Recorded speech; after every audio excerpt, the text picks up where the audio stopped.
fraud has increased 30% year over year since 2023 at banks. Over half of all fraud attempts today at banks are AI-driven. One of the best ways to fight fraud is actually with newer artificial intelligence tools like agentic AI and generative AI.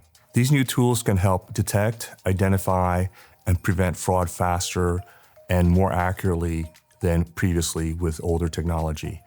They can actually now make decisions on their own, which older technology couldn't.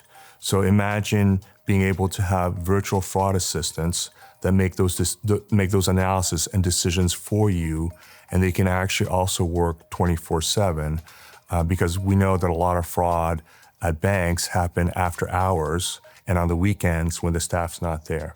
So virtual fraud assistant can analyze and monitor those transactions, and scams are potentially happening after hours.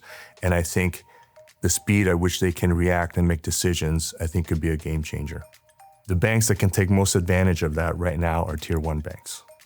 And the reason for that is because they have the data infrastructure and the amount of data that's needed for generative AI and agentic AI to work well.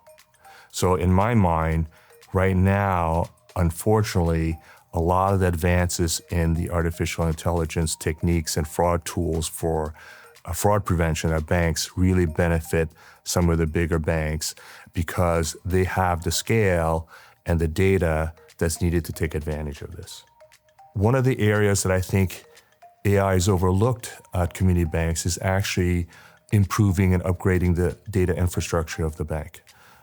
A lot of the reasons why new neobanks and tier one banks are rolling out new products that really benefit consumers is because they have a more modern infrastructure. And community banks have, I think, a little bit more legacy systems with data that's siloed. And I actually think that artificial intelligence can really help in that area. Their data is siloed. It's very hard for them to get to that data. And if you think about what the AI technology can do today, the new technology, for example, you can stand up an app in 2 weeks and have AI code that for you. In the old days, it would take months and years and a huge budget to get rid of your debt tech and your legacy systems at community banks. I don't think what community bankers realize now is with the new technology and what AI can do, they can transform that data infrastructure, right, at a faster pace and a lower cost than they could do in the past.